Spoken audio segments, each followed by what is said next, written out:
أعوذ بالله من الشيطان الرجيم بسم الله الرحمن الرحيم الحمد لله رب العالمين والصلاة والسلام على رسول الأمين نبينا محمد وعلى آله وصحبه أجمعين إن أريد إلا الإصلاح ما استطعت وما توفيقي إلا بالله عليه توكلت وإليه أنيب رب اشرح لي صدري ويسر لي أمري واحلل عقدة من لساني يفقهوا قولي.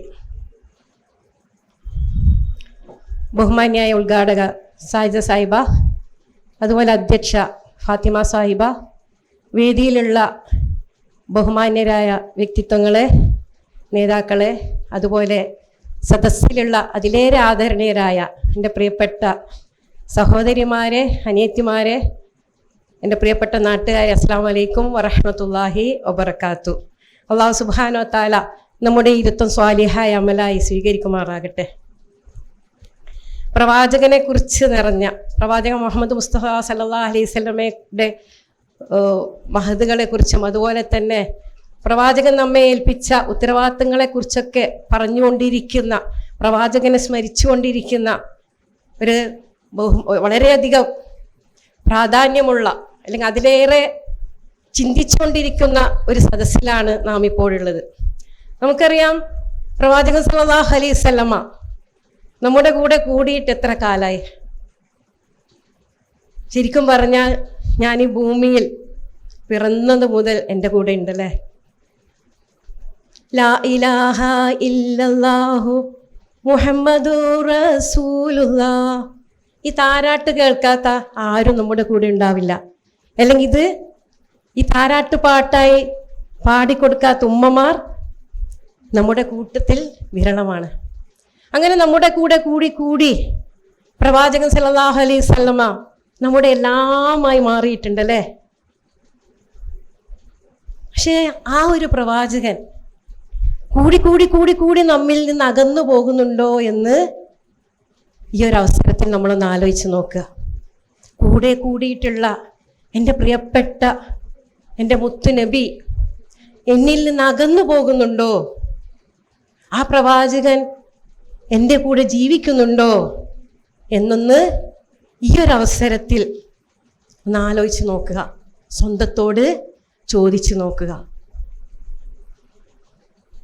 നമുക്കറിയാം, കുൽനഹ്ബിത്തു മിൻഹാ ജവൈമാ യഅതിയന്നക മിൻ യഹൂദൻ ഫമൻ തബിയ ഹുദായ വലാ ഖൗഫുൻ അലൈഹിം വലാ ഹും യഹ്സനൂൻ.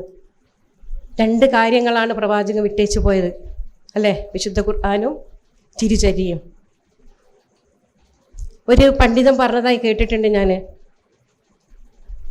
മരിച്ചുപോയ ഒരാൾ അല്ലേ, മരിച്ചുപോയ ഒരു വ്യക്തി നമ്മിലേക്ക് തിരിച്ചു വന്നാൽ വളരെ ആകാംക്ഷയോടെ നമ്മൾ അദ്ദേഹത്തിലേക്ക് ചെല്ലും അല്ലേ, അദ്ദേഹത്തെക്കുറിച്ച് അറിയാൻ, എന്താണ് അദ്ദേഹം അനുഭവിച്ച കാര്യങ്ങളെക്കുറിച്ച് അറിയാൻ, ആ അദൃശ്യ ലോകത്ത് എന്തൊക്കെയാണ് ആ വ്യക്തി നേരിട്ടതിനെ കുറിച്ച് അറിയാൻ. അങ്ങനെ ഒരു വ്യക്തി, അങ്ങനെ ഒരു സംഗതി നമ്മുടെ വീടുകളിലുണ്ട്. അറിയോ എന്താണെന്നുള്ളത്? അത് വിശുദ്ധ ഖുർആനാണല്ലേ, വിശുദ്ധ ഖുർആനാണത്. അദൃശ്യ നാളെ വരുന്ന ലോകത്ത് എന്തൊക്കെ സംഭവിക്കും, അല്ലെങ്കിൽ ഈ ലോകത്ത് നിങ്ങൾ ജീവിക്കേണ്ടത് എങ്ങനെയാണ്, മരിച്ചു പോകുന്നതിന് മുമ്പ് നമ്മൾ ചെയ്യുന്ന കർത്തവ്യങ്ങളെ കുറിച്ചും മരിച്ചു ചെന്നാൽ നമ്മൾ അനുഭവിക്കുന്നതിനെ കുറിച്ചുമൊക്കെ നമ്മളെ അറിയിക്കുന്ന ഒരു ഗ്രന്ഥം നമ്മുടെ കൂടെയാണ്. അതാണ് ഒന്ന്. രണ്ടാമത് പ്രവാചകന്റെ ചര്യയാണ്. നമുക്കറിയാം, പ്രവാചകൻ സല്ലല്ലാഹു അലൈഹി വസല്ലമ 23 വർഷക്കാലം കൊണ്ടാണ് ലോകത്തിലെ ഉന്നതരായ വ്യക്തിത്വങ്ങളെ രൂപപ്പെടുത്തിയെടുത്തത്. ആ പ്രവാചകൻ നമ്മുടെ കൂടെയുണ്ട്, ആ വിശുദ്ധ ഗ്രന്ഥം നമ്മുടെ കൂടെയുണ്ട്, പ്രവാചകൻ വിട്ടേച്ചു പോയ തിരുചര്യകൾ നമ്മുടെ കൂടെയുണ്ട്.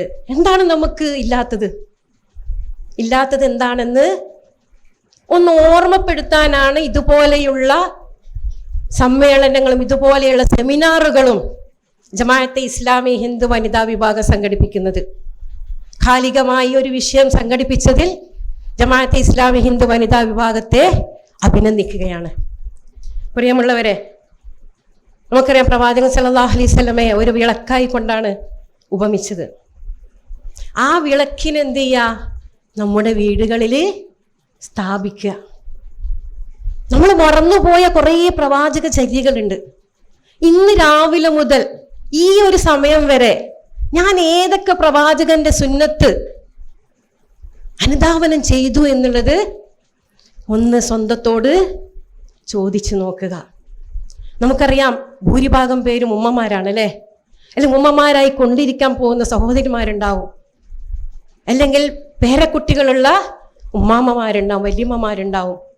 നമ്മുടെ കൂടെ കൂടിയിട്ടുള്ള നമ്മുടെ മക്കൾ, നമ്മുടെ കൂടെ കൂടിയിട്ടുള്ള നമ്മുടെ വീട്ടുകാർ, നമ്മുടെ അയൽവാസികൾ, ഇവരിലേക്കൊക്കെ ഈ പ്രവാചക ചര്യയെ എത്തിക്കേണ്ടത് സംഭാഷണത്തിലൂടെയാണോ, പ്രഭാഷണത്തിലൂടെയാണോ? എൻ്റെ സ്വന്തം ജീവിതം കൊണ്ടാണ്. അങ്ങനെ സ്വന്തം ജീവിതം കൊണ്ട് ഒരു പുനർവായനക്ക് തയ്യാറാവാൻ നാം തയ്യാറാവുക.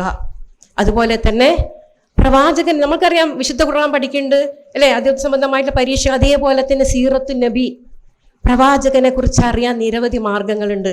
ഈ സീറത്തു നബി എന്നുള്ളതും പ്രവാചക ചരിത്രം എന്നുള്ളതും ഹദീസ് എന്നുള്ളതും എന്താവുക, നമ്മുടെ ജീവിതത്തിൻ്റെ ഭാഗമാവുക. നമ്മുടേത് മാത്രമല്ല, നമ്മുടെ കൂടെ കഴിയുന്ന നമ്മുടെ കുടുംബാംഗങ്ങളുടെയും കൂടെ ആവുക. അവസാനമായി എനിക്ക് പറയാനുള്ളത്, ഒരു കോംപ്രമൈസിനും നമ്മൾ തയ്യാറാവരുത്. അള്ളാഹു റസൂലുമായിരിക്കണം നമുക്ക് എല്ലാറ്റിലും വലുത്. അതുപോലെ തന്നെ ദീനി കാര്യത്തിൽ എന്തില്ല, നോ കോംപ്രമൈസ്. ഇസ്ലാമിൻ്റെ അംബാസിഡർ ആവുക. ഇസ്ലാമിന് എന്ത് ചെയ്യുക, അത് എൻ്റേതാണ് എന്ന് പറഞ്ഞുകൊണ്ട് മറ്റുള്ളവർക്ക് എത്തിച്ചു കൊടുക്കുക. അതേപോലെ നീതിയുടെ സാക്ഷ്യം എന്ന് പറഞ്ഞിട്ടുണ്ടല്ലേ, ഇന്നത്തെ ഇവിടുത്തെ വിഷയം തന്നെ നീതിയുടെ സാക്ഷ്യം എന്നുള്ളതാണ്. ഒന്ന് ആലോചിച്ച് നോക്കാം അല്ലേ, നമ്മുടെ വീട്ടിലെ നീതി, എൻ്റെ ഇണയോടുള്ള നീതി, എൻ്റെ മക്കളോടുള്ള നീതി, എൻ്റെ അയൽവാസികളോടുള്ള നീതി, എൻ്റെ കുടുംബാംഗങ്ങളോടുള്ള നീതി നാം എത്രമാത്രം പുലർത്തുന്നുണ്ട്? നീതിയുടെ കാര്യത്തിൽ പ്രശ്നങ്ങൾ വരുമ്പോഴാണ് വീട്ടിൽ അസ്വാരസ്യം ഉണ്ടാവുക അല്ലേ? തോന്നാറില്ലേ? എവിടെയൊക്കെ നീതിയുടെ കാര്യത്തിൽ എവിടെയൊക്കെ അപാകത സംഭവിക്കുന്നുണ്ടോ അവിടെയൊക്കെ അസ്വാരസ്യങ്ങൾ ഉണ്ടാവും. അവിടെയൊക്കെ എന്തുണ്ടാവും? നമുക്ക് പരസ്പരം വിദ്വേഷമുണ്ടാവും, പരസ്പരം അസൂയകൾ ഉണ്ടാവും. അപ്പൊ ഉമ്മമാരെന്ന നിലക്ക് ഞാൻ എൻ്റെ മക്കളോട് നീതി പാലിച്ചിട്ടുണ്ടോ? ഒരു ഇണ എന്ന നിലക്ക് എൻ്റെ ഇണയോട് ഞാൻ നീതി പാലിച്ചിട്ടുണ്ടോ? ഒരു അയൽവാസിയോട് ഞാൻ നീതി പാലിച്ചിട്ടുണ്ടോ? ഈ കാര്യങ്ങളിലൊക്കെ പ്രവാചകന്റെ ധാരാളം ബാക്കി പറയേണ്ടതില്ലല്ലോ അല്ലേ, ഇഷ്ടം പോലെ നമുക്ക് കാണാൻ സാധിക്കും. അതുകൊണ്ട് പ്രവാചകനെ കുറിച്ച് കൂടുതൽ പഠിക്കുക, അത് മറ്റുള്ളവരിലേക്ക് എത്തിച്ചു കൊടുക്കുക. അതുപോലെ തന്നെ നാമും അതിൻ്റെ ഒരു സാക്ഷ്യമായി കൊണ്ട് ഈ ഒരു കാലിക ഘട്ടത്തിൽ അല്ലേ നമ്മൾ ജീവിക്കുക. അള്ളാഹു സുബ്ഹാനഹു വ തആല ആ അർത്ഥത്തിൽ ജീവിക്കുന്ന മാതൃകളായിക്കൊണ്ട് അള്ളാഹു സുബ്ഹാനഹു വ തആല നാളെ കാണുമ്പോൾ, അള്ളാഹുവേ നീ ഏൽപ്പിച്ച എല്ലാ അമാനത്തുകളും ഞാൻ ചെയ്തിട്ടുണ്ട് റബ്ബേ, ഞാൻ വിട്ടേച്ചു പോയിരിക്കുന്ന എൻ്റെ കുടുംബാംഗങ്ങളുടെ മക്കളിൽ ഞാനിത് പ്രസരിപ്പിച്ചിട്ടുള്ളൂ എന്ന് ആത്മാഭിമാനത്തോടെ അള്ളാഹുവിനോട് പറയാൻ നമുക്ക് സാധിക്കട്ടെ. ഈ ഒരു സദസ്സിന് സാധിക്കട്ടെ, ഈ ഒരു സംരംഭത്തിന് സാധിക്കട്ടെ എന്ന് ആശംസിച്ചുകൊണ്ട് പ്രാർത്ഥിച്ചുകൊണ്ട് ഞാൻ അവസാനിപ്പിക്കുന്നു. വാഹൃദ അൽഹംദുലില്ലാഹി റബ്ബിൽ ആലമീൻ. അസ്സലാമു അലൈക്കും വറഹ്മത്തുള്ളാഹി വബറകാതുഹു.